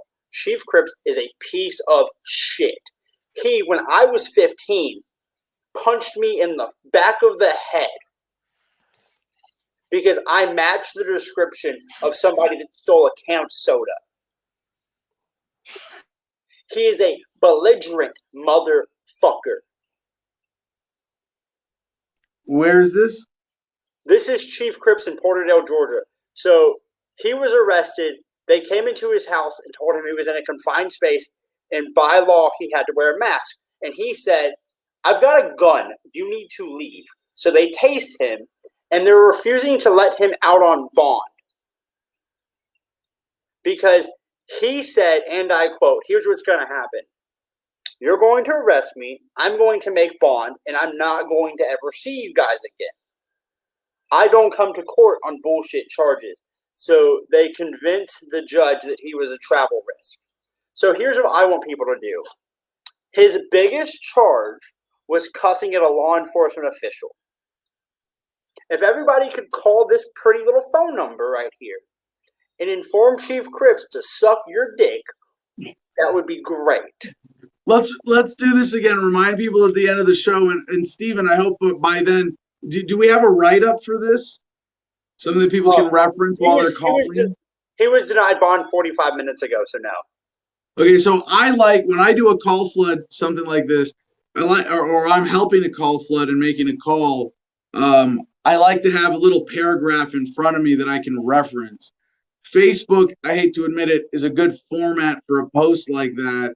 But you could write it out there, take a screen cap, put it on Twitter, on Instagram, whatever. We get it on screen here and share it with people. Do you think you can do that in the next 31 minutes? And we will get it on for the show so people can know exactly the names and the locations and who they're calling about. This is great. This is a good story. This is worth a call flood, I think, and I would want to ask people to do it. But I wouldn't off the cuff. Let's get a little in writing here, and we'll remind people at the end of the show, and then after the show today, maybe they'll get a bunch of calls all at once. How about that? Okay. All right. So back to the grab bag, ladies and gentlemen. We go to the Daily Mail.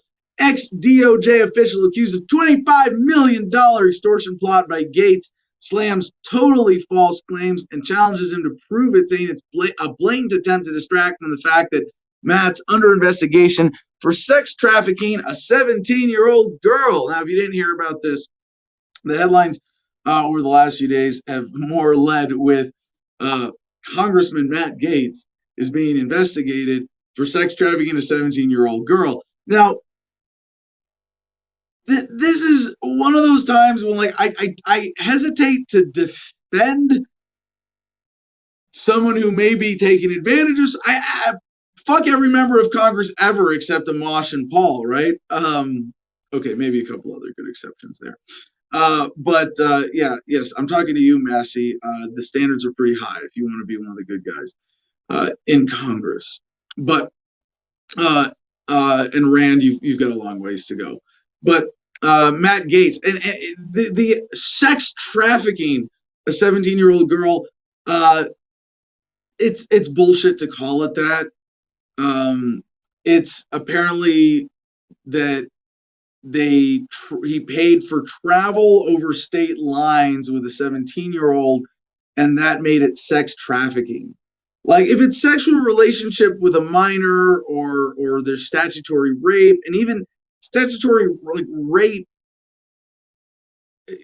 statutory as in by the law, by written law, not the natural law, we're calling this rape. It's not rape, but it's rape because we said so. It's a way of making a potentially victimless crime sound a lot worse than it really is. Now, I'm not saying that having sex with a minor is never a victimless crime. In fact, it most often is some kind of crime of exploitation, or for people who are under the age of consent, as in they don't understand sex or what they're doing. It's definitely a kind of a violation that could be fairly described as rape. But a 17-year-old girl, that's a woman. Let's respect that when a woman is 17 years old, that to call her a girl is demeaning. Okay, boy, like, you say it like that, and in this context. Now, I'm not saying Representative Matt Gaetz is not a total piece of shit. He absolutely is. But they're going after him for improper personal relationships rather than being a shitbag member of Congress advocating for evil on a daily basis in terms of government policy. Yes. So in this case, this is today's hot political story. And I've seen this pop up in the headlines the last few days and hesitated to come to it until, like, the story developed a little bit more. You're welcome for sparing you a lot of drama bullshit in the way that I filter stories like that. But there's going to be more to this. And right now, Gaetz has set himself up in a very interesting conflict. It's going to be fascinating to see how this plays out. And we'll come back to this. Mike Freeman, what's the age of consent in Florida? Does Florida man have age of consent laws? I thought Florida was America's penis, exempt from that sort of thing. Also, Daily Mail, Biden will today announce 7% corporate tax hike to 28% in target profits and tax havens to raise $2 trillion for huge climate-friendly infrastructure proposal. And then we'll use government to give that money back to the corporation they took it from, who will pay him off. Let's just, cycle the money through, right? President Joe Biden will unveil in remarks in Pittsburgh, PA on Wednesday afternoon his massive $4 trillion infrastructure plan. Plans to pay for $2 trillion of the Build Back Better initiative with a 7% corporate tax increase, bringing the rate from 21 to 28%. The hike will undo former President Trump's famed tax cuts from 2017, which were fake tax cuts anyway. So what is this, a fake tax raise? Yeah. Empty. Those 17-year-olds can resist that Johnny Bravo haircut. Yeah, if you're 17 and you can't figure out not to have sex with Representative Gaetz, I don't know what to tell you. Mike Taylor, they're going after him for supporting Trump. Oh, yeah, that's definitely a part of it. I should have mentioned, important footnote to the Matt Gaetz story is that he was one of the most vocal and prominent Donald Trump supporters and therefore the target of a lot of ire still as he tries to represent that base. And there are plenty of people who have an interest in pushing back against that. So let's see. Next, the Miami Herald, a lawsuit. We got to have some Jeffrey Epstein, Ghislaine Maxwell drama, right? A lawsuit names Jeffrey Epstein, Ghislaine Maxwell, and alleges actions sinister, even by his standards. In early 2008, as financier Jeffrey Epstein's lawyers were waging what would become a successful campaign to get the Justice Department to drop its sex trafficking case against their client, Epstein and his purported Madame, Ghislaine Maxwell, were allegedly raping a 26-year-old South Florida real estate broker who claims in a lawsuit filed last week that Epstein trafficked her to other men, including a local judge. Yeah.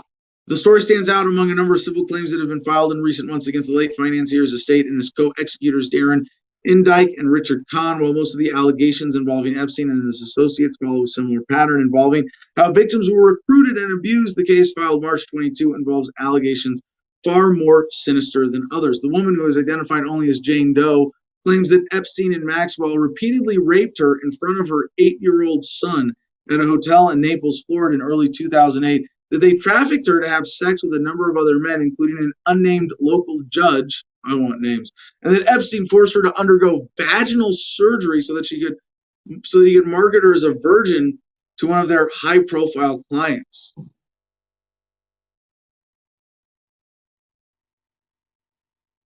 At what point, if you're 26 and you're a real estate broker, I understand being victimized and pressured and threatened, but at what point are you not able to break away?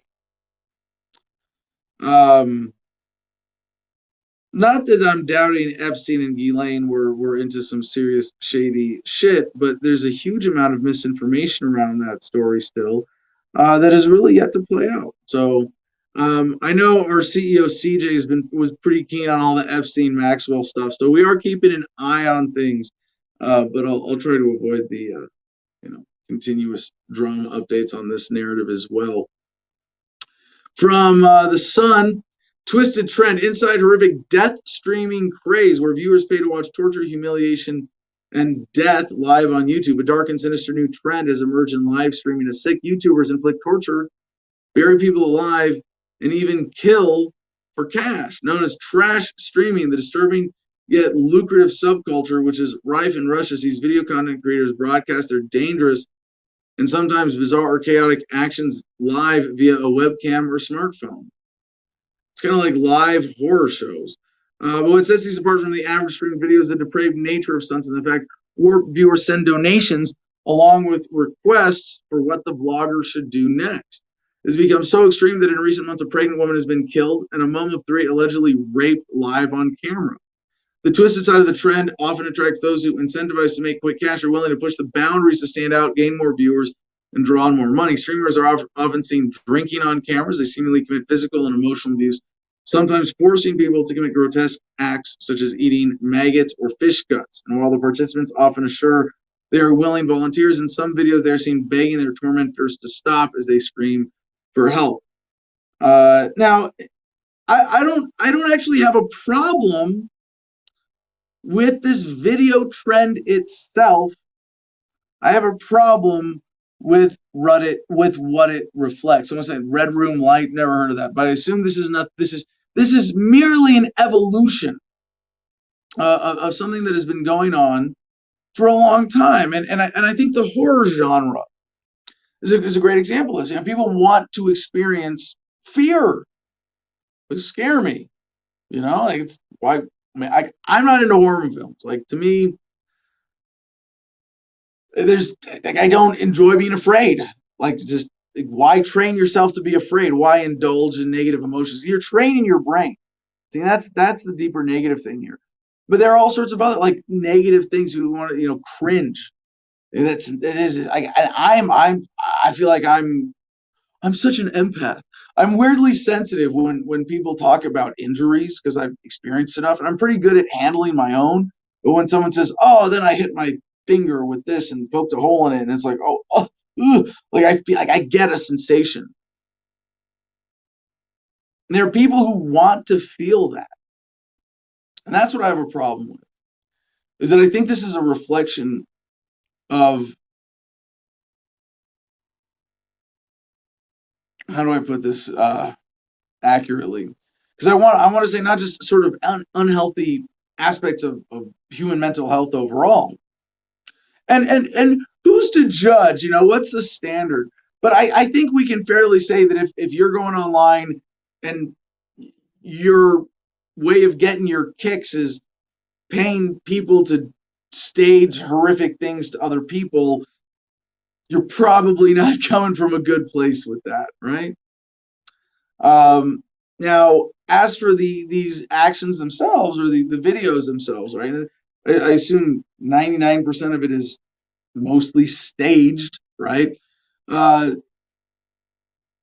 it's probably a good thing that people have this outlet, that people are able to express and examine their desires to engage in, to participate in, to encourage, or even to just witness violence or abuse and empathize with it. Two unique red rooms are theoretical private servers in which rape, torture, and murder are live streamed to paying viewers. It being on YouTube makes it Red Room Light, like a free version. Oh, okay. So now,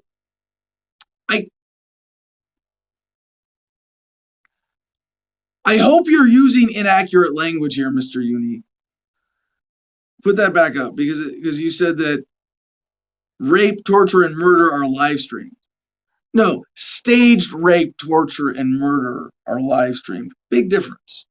I mean, tell me I'm wrong, or please tell me I'm right here, that there aren't rapists getting paid to rape people online in red rooms and getting away with it. Like, no, when you could stage that and have a better production, and for the people who want that. But I think there's something there, very unhealthy about that.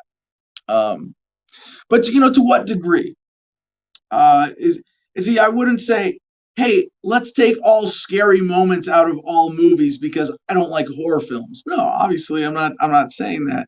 There's a healthy level of indulgence, enjoyment of a full range of human emotions. But this, I have to say, at some level, there's an expression of something very unhealthy in this. BBC.com, police bust world's biggest video game cheat operation. I was like, what? It's illegal to cheat on video games? What they're doing? I was like, no. They're talking about where they're actually doing illegal things with gaming, cheating people on like gambling websites, and that's only a small part of it.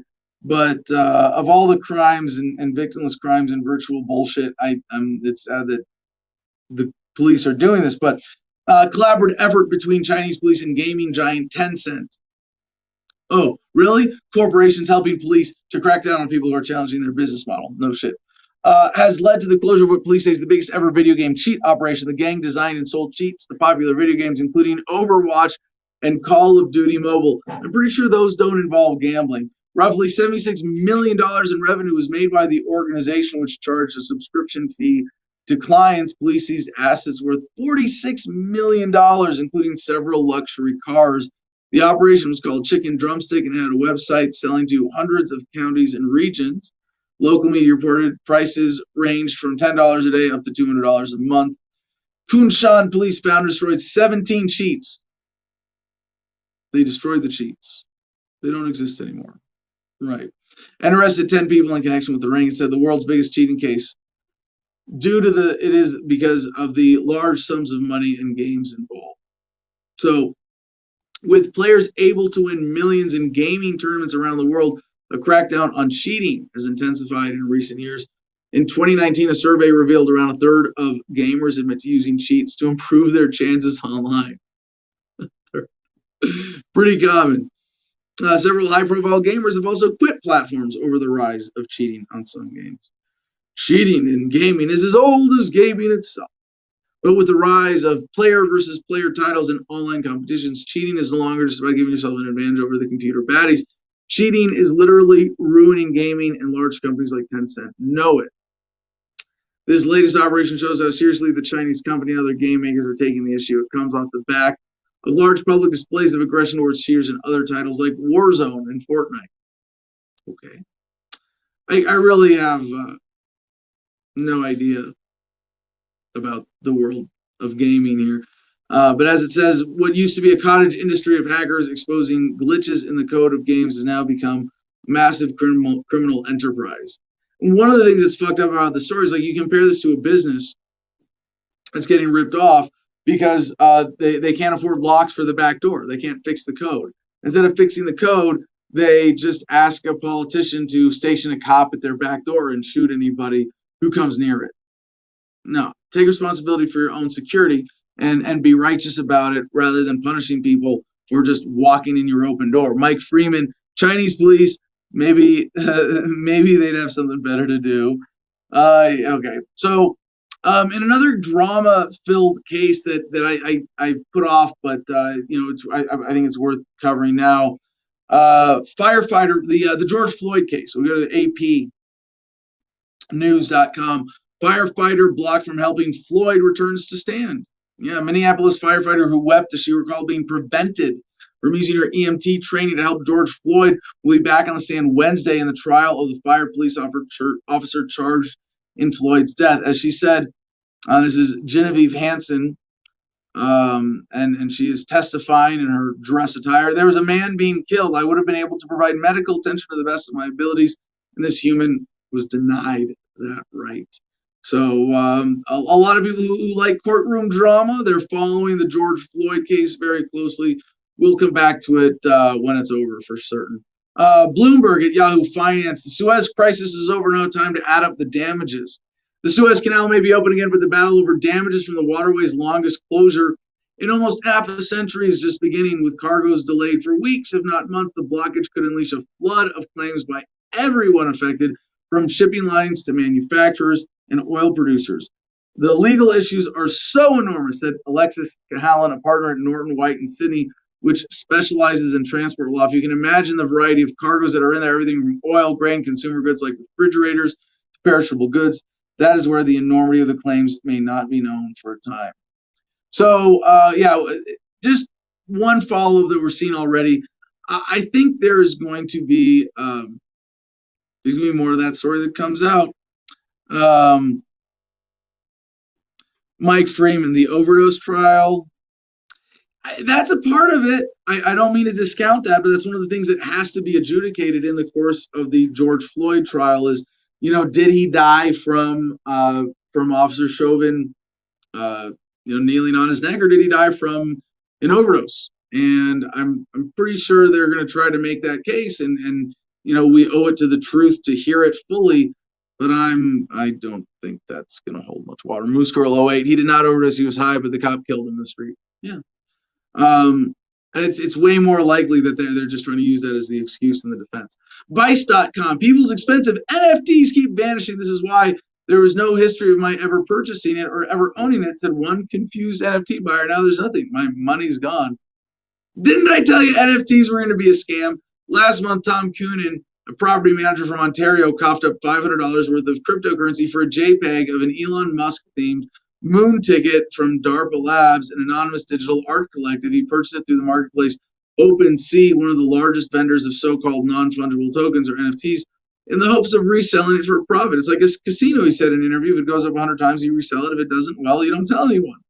He never got the chance to find out. A week later, he opened up his digital wallet where the artwork would supposedly be available and was faced with an ominous banner reading, "This page has gone off grid. We've got a 404 error and explored deep and wide, but we can't find the page you're looking for."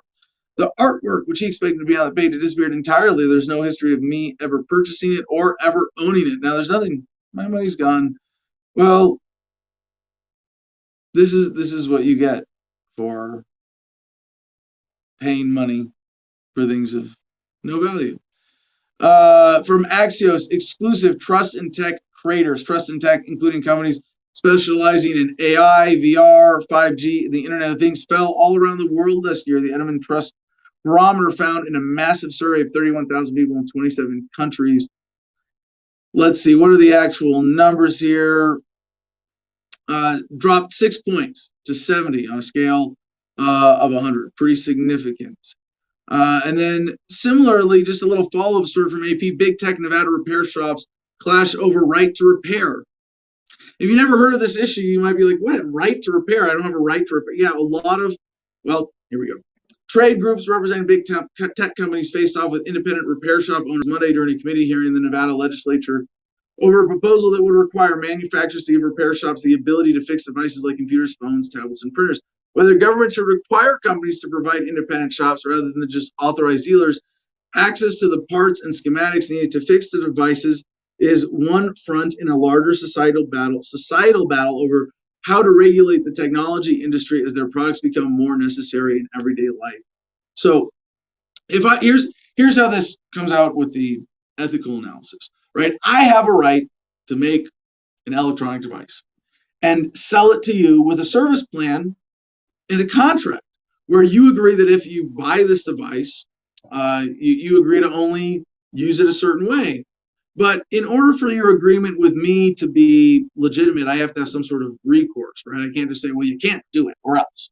And it could be, well, like if you buy a phone and it's on a service plan, the company who sold it to you can say, yeah, if you don't take it to one of our authorized shops for repair, we're just going to cut off your service to the phone because it could have something that does something that the government doesn't want it to do, because that's who is really in charge of us anyway. If they say we need a back door to everything and you have the back door taken out, then we're helping you to do something illegal. We can't do that. But even if it's just a matter of preference, right? And this is sort of the case with phones in different ways with the operating system, whether it's an iPhone or an Android, or if you root the phone, if you actually get developer access to be able to hack the code, not even hack, just manipulate the code at a more fundamental level. This is even built into the Android operating system as it is. Then there's certain things that you're not allowed to do with it, or you're void in your warranty. Or if you install apps, then call Verizon and say, well, we don't provide support for apps that aren't. Anyway, there's a lot of ways that this is done voluntarily. And if it was subject to market forces, companies wouldn't pull this shit, or they'd have to have some other, benefit. But if they tried to deny you, the right to, you don't have a right to. If they want to deny you the right to repair something that you own, so they have like exclusive rights to repair, or they want to maintain some monopoly on that, then you don't really own the device, or you own it conditionally, or the service contract that you have with them is conditional, or you might, like land in the United States, actually be, renting. From CNBC, Tesla double charged some customers for new cars, leaving them desperate for refund details. Tesla double charged some customers for new cars. Now those customers are trying to get refunds for the added charges for the affected buyers interviewed by CNBC. Amounts taken from their accounts range from $37,000, the price of a base version 2021 Tesla Model 3 sedan, to around $71,000, the price of a 2021 Tesla Model Y crossover SUV loaded with premium options. I don't know, is it me being paranoid when I see something like this to be like, and this is why I don't keep money in bank accounts? Like, if you think about how many different organizations, like you give your debit, like I have a debit card with a bank account, and it's weird to admit that just the way money works today, like Amazon, Verizon, Google, and a few dozen other places online, I've used it since I got that new card, have my debit card information, and hypothetically at any point could zero out my account and just take that money and run. Now, of course, false charges, ways of following up, but even just a mistake like this is obvious, just some kind of technical error. But how is it that not they can't even reverse it just like that? Why would you keep that? Like, you got, like, I have no sympathy if you have that much cash that you're keeping that much extra in a bank account. And I get $15 overdraft draft fees occasionally, right? Or sometimes I'll get overbilled by a company and have to call and be like, hey, can you put them? It was a car for you because you let that money hang out there. You had that much. Okay, your fault. Reason.com, basic income programs in Marin County and Oakland exclude white people. Is that legal? The answer mostly hinges on how much government is involved, but there will be implications. And there are a lot of interesting basic income programs, private, semi-private, starting, and definitely a story we're going to keep up with. Now, one quick set of stories, Jim, skipping ahead to the Daily Mail. I saw this in the there's a female, FEMAIL, female, as in women ailing. I think that's what they're trying to say here. Women who are caught up in gossip and are ailing, and they have this whole gossip section on the right side of their website. And I try to avoid it when someone sends me a Daily Mail story, but I caught this one because it had the security risk, and it gave me a little epiphany. Kendall Jenner suffers double security scare as naked trespasser 27 is arrested while trying to swim in her pool, and cops tell her a stalker 24 wants to shoot her dead. I was thinking, wait a second. This is why politicians nurture celebrity culture. It's a diversion. Don't hate the people that are actually fucking up your life. Find some random celebrity, okay, crazy people, and then the politicians will be that much safer. And then on Drudge Report today I saw this pair of headlines. Washington Times, Swiss ambassador to U.S. assaulted by intruder in D.C. home. That's very unusual, right? You know, it's one of those big headlines, like a political figure. And now apparently, now this is really weird. Suspect Christian David Mandeville of Oregon pushed his way into the residence, got into physical altercation with Ambassador Jacques Pitelude.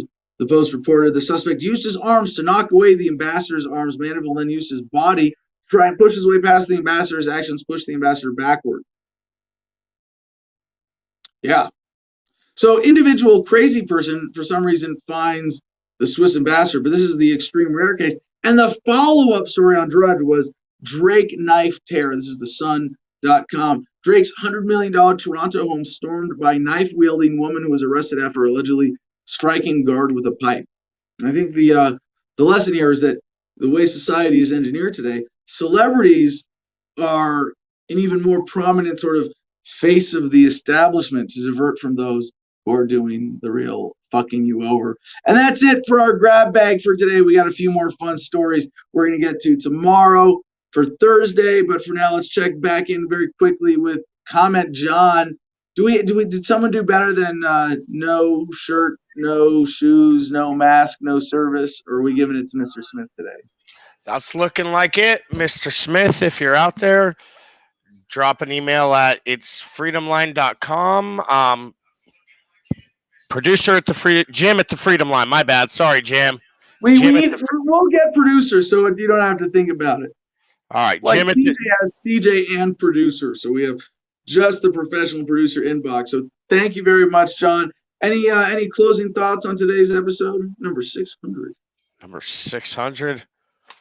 Let's get it up there to 1,200.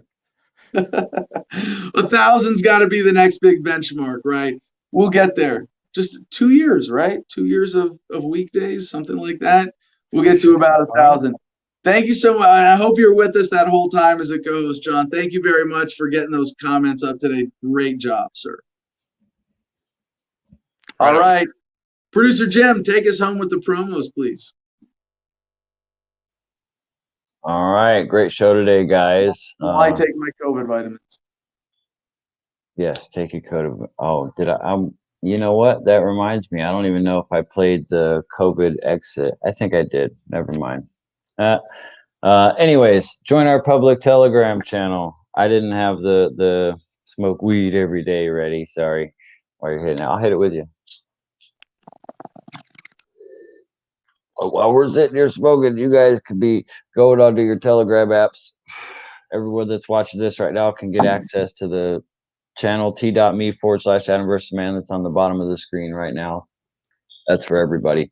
But if you want to be cool, like the winner of our contest today, and join access into the private producers club, you got to go to our website for that, adamvsman.com. There's a Patreon button. You click that. It's easy as pie. Brings you right to the page. $10 a month is where it's at. That's going to get you access to the private producers club chat, where we share all of our links for the show and discuss things backstage in between. After that, you can go back. I hear you playing it. Go back to the website so you can check out the shop. Check out what CJ's put together here. You can get everything you can think of with the Adam versus the Man show logo or the Freedom logo itself. on anything, it's going to be getting warm, so you can get tank tops instead of sweatshirts. This is just a good example of the good high quality merchandise we have. You can pick the different colors. Definitely give it a check out. And Producers Club and better patrons get 15% off and free shipping on everything in the store. So that's definitely worth it there.